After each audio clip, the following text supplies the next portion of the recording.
Hi everyone.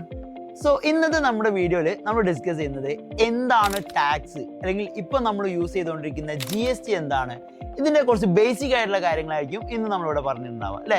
So നമുക്ക് ആദ്യം തന്നെ നമ്മുടെ ഈ ഒരു ടാക്സിൻ്റെ കേസിലേക്ക് വരുന്ന സമയത്ത് നമുക്ക് പണ്ടുണ്ടായിരുന്ന ടാക്സ് എന്ന് പറയുന്നത് രണ്ട് രീതിയിലായിരുന്നു. ഒന്ന് ഡയറക്റ്റ് ടാക്സ് എന്ന് പറഞ്ഞിട്ടും രണ്ടാമത്തത് ഇൻഡയറക്റ്റ് ടാക്സ് എന്ന് പറഞ്ഞിട്ടുണ്ടായിരുന്നു അല്ലേ. എന്താണ് ഡയറക്റ്റ് ടാക്സ് അല്ലെങ്കിൽ എന്താണ് ഇൻഡയറക്റ്റ് ടാക്സ് നമുക്ക് നോക്കാം. ഡയറക്റ്റ് ടാക്സ് എന്ന് പറയുന്നത് നമ്മൾ ഡയറക്റ്റ്ലി ഗവൺമെന്റിന് പേ ചെയ്യുന്ന ടാക്സുകൾ, അഥവാ നമുക്ക് അതിന്റെ എക്സാമ്പിൾസ് ആയിട്ട് പറയാൻ വേണ്ടി പറ്റും. ഇപ്പം നമുക്ക് ഡയറക്റ്റ് ടാക്സ് ആയിട്ട് ക്യാപിറ്റൽ ഗെയിന്, അല്ലെങ്കിൽ നമ്മൾ ഡയറക്റ്റ്ലി വരുന്ന നമ്മുടെ ഡയറക്റ്റ് ഇൻകത്തിന്റെ മുകളിൽ നമ്മൾ പേ ചെയ്യുന്ന ടാക്സ്, ഇതൊക്കെയാണ് ഡയറക്റ്റ് ടാക്സ് എന്ന് പറയുന്നത്. എന്നാൽ ഇൻഡയറക്റ്റ് ടാക്സ് എന്ന് പറയുന്നത് ഇപ്പം നമ്മളൊരു തേർഡ് പാർട്ടി ത്രൂ പേ ചെയ്യുന്ന ടാക്സുകൾ ഉണ്ടാവും അല്ലേ. ഇപ്പം നമ്മളൊരു ഷോപ്പിൽ പോയിട്ട് പർച്ചേസ് ചെയ്യുന്ന സമയത്ത്, അല്ലെങ്കിൽ സർവീസ് ടാക്സുകൾ, അല്ലെങ്കിൽ എക്സൈസ് ഡ്യൂട്ടി, അല്ലെങ്കിൽ കസ്റ്റംസ് ഡ്യൂട്ടി, ഇതുപോലെ തേർഡ് പാർട്ടി ത്രൂ നമ്മൾ പേ ചെയ്യുന്ന ടാക്സുകളാണ് ഇൻഡയറക്റ്റ് ടാക്സ് എന്ന് പറയുന്നത്. സോ നമ്മുടെ ഇൻഡയറക്റ്റ് ടാക്സസ് നമ്മൾ GST അഥവാ ഗുഡ്സ് ആൻഡ് സർവീസ് ടാക്സ് എന്ന് പറയുന്ന ഒരു ടാക്സ് വെച്ചിട്ട് റീപ്ലേസ് ചെയ്യപ്പെട്ടു അല്ലേ.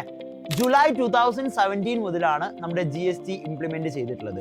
ഈ ഒരു GST നമ്മൾ കൊണ്ടുവന്നത് എന്താണെന്ന് വെച്ച് കഴിഞ്ഞാൽ, GSTന്റെ മെയിൻ മോട്ടീവ് എന്ന് പറയുന്നത് one nation one country one market അല്ലേ. എല്ലാവർക്കും ഒരേ പാറ്റേണിലുള്ള ടാക്സ് എന്നുള്ള രീതിയിലാണ് നമ്മൾ GST ഇംപ്ലിമെന്റ് ചെയ്തിട്ടുണ്ടായിരുന്നത്. ഈ ഒരു GSTയെ നമ്മൾ 3 രീതിയിലാണ് കാറ്റഗറൈസ് ചെയ്യുന്നത്. SGST ഉണ്ട്, CGST ഉണ്ട്, അതുപോലെ തന്നെ IGST എന്ന് പറയുന്നത്.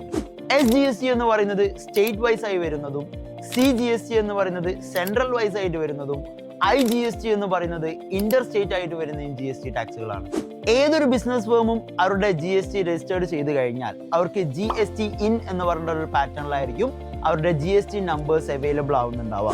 ഈ ഒരു GST വന്നതിന്റെ മെയിൻ അഡ്വാൻറ്റേജ് എന്ന് വെച്ച് കഴിഞ്ഞാൽ വൺ നേഷൻ വൺ മാർക്കറ്റ്, നമ്മൾ ഓൾറെഡി പറഞ്ഞ പോലെ തന്നെ എല്ലാ ആളുകൾക്കും ഒരേ പാറ്റേണിലുള്ള GST അല്ലെങ്കിൽ ഒരേ പാറ്റേണിലുള്ള ടാക്സ് പേയ്മെന്റ് എന്നുള്ള രീതിയിലേക്ക് GST നമ്മൾ ചേഞ്ച് ചെയ്തു.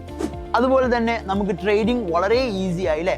ഡിഫറെന്റ് പാറ്റേൺസിൽ നമ്മൾ ടാക്സ് പേ ചെയ്യുന്നതിനേക്കാളും ഒരൊറ്റ പാറ്റേണിൽ മാത്രമേ നമുക്ക് ട്രേഡിംഗിൽ അവിടെ ടാക്സ് പേയ്മെന്റിന്റെ ആവശ്യം വരുന്നുള്ളൂ.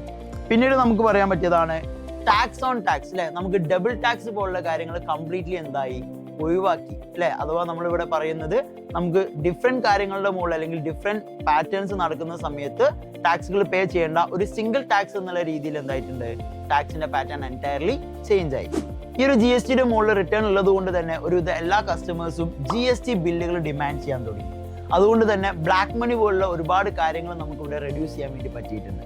GST വരുന്നതിന് മുന്നേ ആയിട്ട് നമ്മുടെ ടാക്സ് റേറ്റ് എന്ന് പറയുന്നത് 27% to 32% ആയിരുന്നു നമ്മുടെ ഗുഡ്സ് ആൻഡ് സർവീസിന് മുകളിൽ.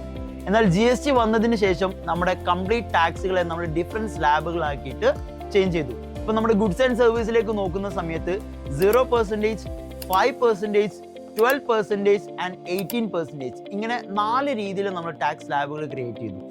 നമ്മുടെ ഇന്ത്യയിൽ നമ്മൾ ഫോളോ ചെയ്യുന്ന GSTയുടെ പാറ്റേൺ എന്ന് പറയുന്നത് ഫ്രാൻസ് ബേസ്ഡ് ആയിട്ടല്ലേ. ഫ്രാൻസിന്റെ ബേസിൽ അവർ വർക്ക് ചെയ്യുന്ന പാറ്റേൺ, ഒരു ടാക്സ് പാറ്റേൺ ആണ് ഈ ഒരു GSTയിൽ നമ്മൾ ഇന്ത്യയിൽ ഫോളോ ചെയ്യുന്നത്.